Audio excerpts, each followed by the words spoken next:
morning students, myself Shivam Arora from Silver Bells Mansoor, Palampur. Today we are here for our English 1 chapter number 1 Sem 2.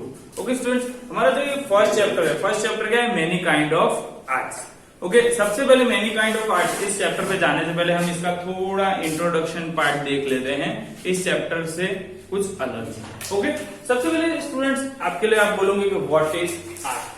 हमारे लिए first question आएगा what is an art. अब art क्या है हमारे लिए, अब मैं जैसे आपको बताता हूँ, art is a diverse range of human activities. अब जो भी ह्यूमन, उनके लिए जितना आप ह्यूमन एक्टिविटी ज्यादा कर सकते हैं, जैसे आपके किसी को कुछ पेंटिंग पसंद है तो आप जितना रोज कुछ ना कुछ आप नया करोगे तो आप रोज कुछ ना कुछ पेंटिंग्स में नया सीखोगे, तो वो क्या एक ह्यूमन एक्टिविटी है डाइवर्स के. जो ह्यूमन जितना उसमें घुस सकता है, अंदर सीख सकता है, उतना वो आर्ट के अंदर सीख सकता है. ओके अब जैसे कि यहाँ पे बताया गया art is a diverse range of human activity the creations of user. जो उसका क्रिएशन है, जो वो सोचता है, जो कोई भी वो आर्ट करेगा, सबसे पहले आप आर्ट करोगे तो क्या करोगे, उसके बारे में दिमाग में आप प्लानिंग कर लोगे कि हाँ मैं इस तरीके से करूंगा. चलो आप जैसे कोई ड्राइंग कर रहे हो तो कि हाँ आप सोचोगे पहले कि मैं इस तरीके से करूंगा तो इस तरीके से अच्छी ड्राइंग बनेगी. वैसे ही ऑडिटरी और परफॉर्मिंग आर्ट वर्क, जैसे कि उसमें जो परफॉर्मिंग आर्ट वर्क दिया था, परफॉर्मिंग आर्ट वर्क जैसे कि सिंगिंग हो गया, म्यूजिक है, इस तरीके का हो गया, डांसिंग है, उस तरीके से which express the creator imagination. अब आप डांस भी कर रहे हो कुछ भी या सिंगिंग कर रहे हो तो पहले आपको कुछ सोचोगे कि हाँ मैं इस तरीके से कुछ करूंगा तो इसमें होगा, तो वो क्या होगा, which express the creator imagination. अब जो वो बना रहा है जो भी, उसका एक इमेजिनेशन हमें उस आर्ट के अंदर देखने मिलता है. उसका कॉन्सेप्चुअल आइडियाज, उसके आइडियाज क्या है उस आर्ट के अंदर वो हमें देखने मिलते हैं, और टेक्निकल स्किल्स, और उसकी स्किल्स किस तरीके की है उस आर्ट के अंदर वो भी हमें देखने मिलता है.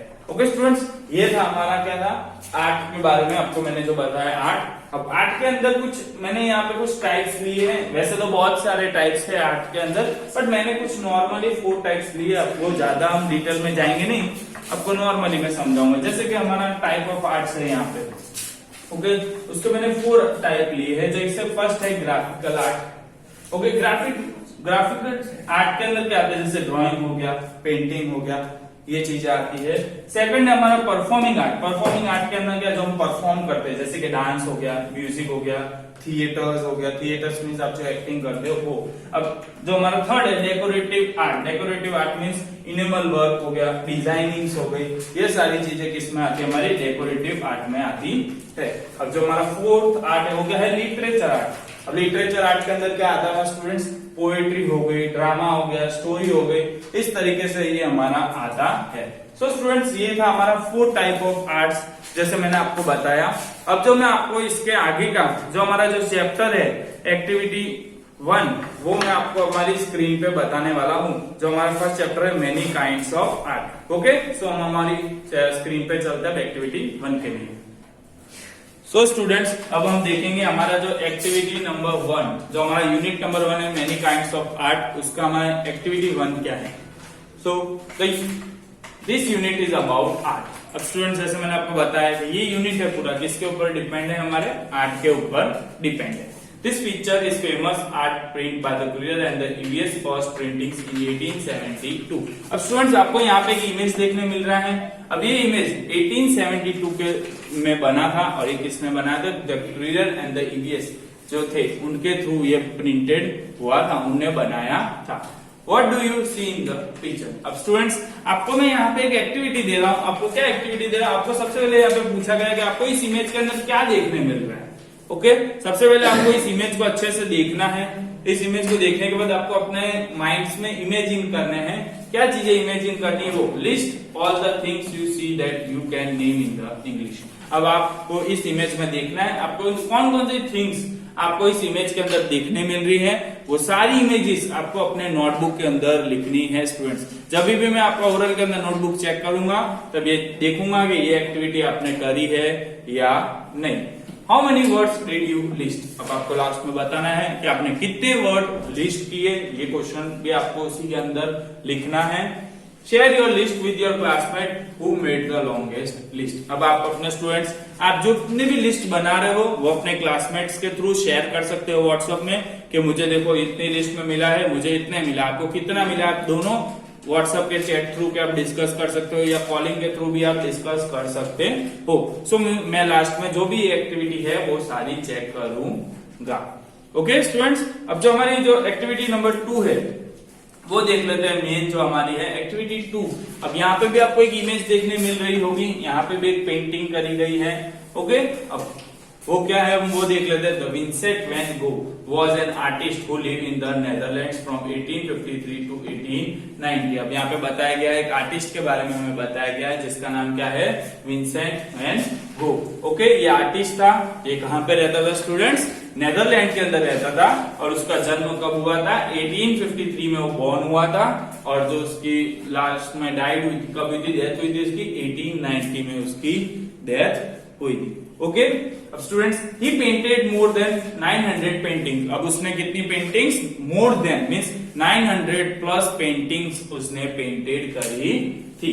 During his life he only sold 1 painting but now his paintings are very valuable and the famous. अब स्टूडेंट्स जब वो पेंटिंग करता था तब उसकी पूरी लाइफ के अंदर उसने ओनली एंड ओनली 1 पेंट जो उसकी पेंटिंग्स थी वही बेची थी और जो बाकी की जो उसकी पेंटिंग्स है जो अभी के टाइम पे वो बहुत ही वैल्यूएबल है, उसके बहुत ही पैसे आते हैं। The Van Gogh like to use very thick paints. अब जो वैन गो थे वो उनको क्या, अब उनके बारे में बताया गया कि उनको किस तरह की पेंटिंग करना पसंद था, वो सारी चीजें हमें बताई गई है।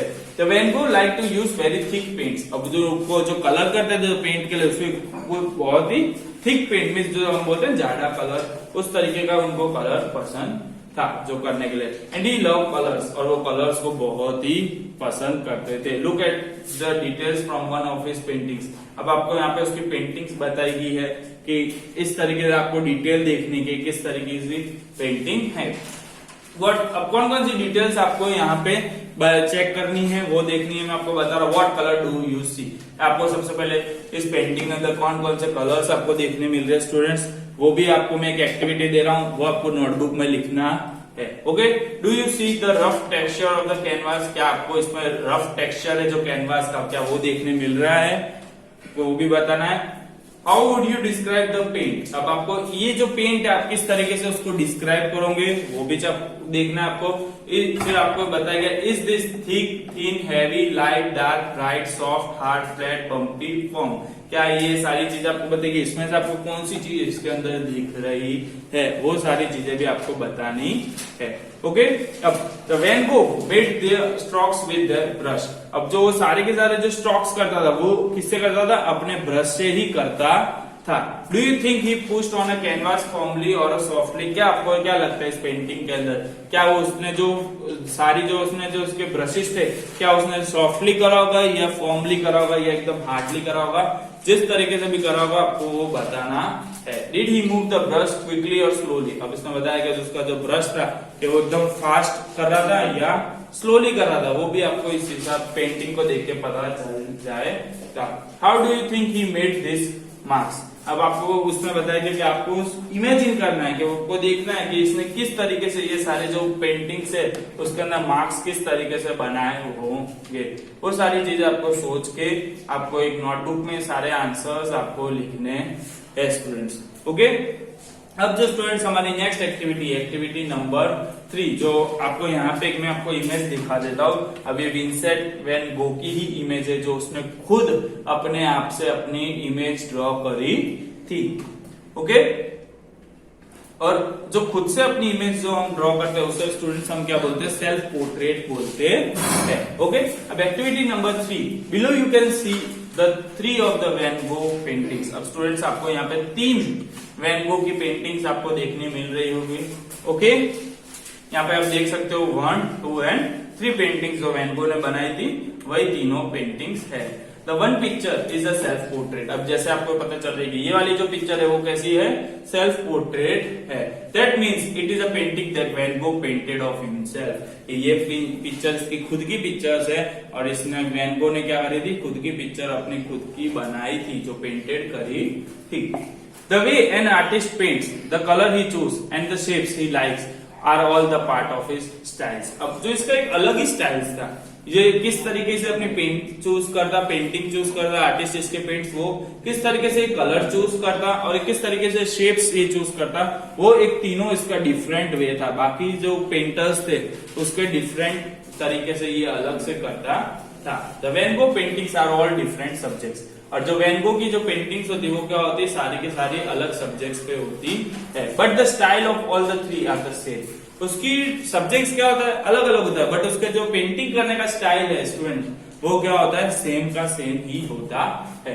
That in each of the paintings he use the colours and the shapes that he like, और उसे जो भी पेंटिंग्स होती है वो अपने हिसाब से करता है, उसे जो यूज लगता है कलर्स वो यूज करता है, और जो उसे शेप्स अच्छा लगता है कि हाँ मुझे इस शेप में करना चाहिए पेंटिंग, तो वो शेप में करता है। Look at this painting carefully, what colour and the shapes do you think and the Van Gogh like, this are the part of this styles. So students, मैं आपको एक और एक्टिविटी दे रहा हूं, आपको ये एक्टिविटी दे रहा हूं कि आपको विंसेंट वैन गो है जो, उसके ऊपर आपको क्या करना है, 2 पेजेस लिखने हैं, उसके ऊपर इंफॉर्मेशन आप इंटरनेट से, गूगल से यूज कर सकते हो, अपने पेरेंट्स की हेल्प ले सकते हो, सारी चीजें आपको यूज करके आपको लिखना है अपने नोटबुक में। ओके स्टूडेंट्स, अब इसके बाद हमारी जो नेक्स्ट एक्टिविटी है, वो नेक्स्ट एक्टिविटी क्या है हमारी, यहाँ पे बताइए, रंगोली पे हमारी जो एक्टिविटी है। अब रंगोली क्या है, rangoli is internal part of Indian culture. जो हमारी एक्टिविटी नंबर 4 है वो क्या है, रंगोली के ऊपर है। रंगोली क्या है, इंटरनल पार्ट है हमारा जो इंडियन कल्चर है उसका। और festivals we prepare rangoli to welcome the god and the guest. अब रंगोली हम किसके लिए यूज करते हैं, रंगोली इसके लिए यूज करते हैं कि हमारे जो भी फेस्टिवल्स होते हैं उसके अंदर के जो गॉड और जो गेस्ट होते हैं उनके वेलकमिंग के लिए हम ड्रॉ करते हैं। Followings are some beautiful rangolis, write down the things and the colour use in the rangoli. अब स्टूडेंट्स, आपको यहाँ पे 4 रंगोली दी गई है। आप जब जैसे अपना पेज टर्न ओवर करोगे, यहाँ पे आपको देखो 4 रंगोलीज देखने मिलेगी, 1, 2, 3 एंड 4। ओके, आपको 4 रंगोलीज देखने मिल रही है। जैसे अपने पेज टर्न ओवर करा, आपको उसी के बारे में यहाँ पे एक एक्टिविटी दी गई है कि आपको 4 रंगोलीज देखनी है। उसके अंदर आपको कौन कौन सी थिंग्स देखने मिल रही है वो आपको यहाँ पे लिखना है, कौन कौन से कलर्स उसके अंदर यूज करे गए वो आपको लिखना है, और आपको उस रंगोली के अंदर कौन कौन सी चीजें पसंद आ रही है वो भी आपको देखना है। अब जैसे कि मैंने बताया पेंटिंग्स है, वो भी हमारा 1 टाइप ऑफ एन आर्ट है। जैसे रंगोली यहाँ पे दी गई है, वो भी हमारा 1 टाइप ऑफ एन आर्ट है स्टूडेंट्स। ओके, ये आपको एक्टिविटीज भी घर से करनी है। और स्टूडेंट्स, जो हमारा जो नेक्स्ट एक्टिविटी है, जो एक्टिविटी नंबर 7, वो जो हमारी पोएम है the crayon box that talk, वो हम हमारे नेक्स्ट पार्ट में देखेंगे। Okay students, so thank you.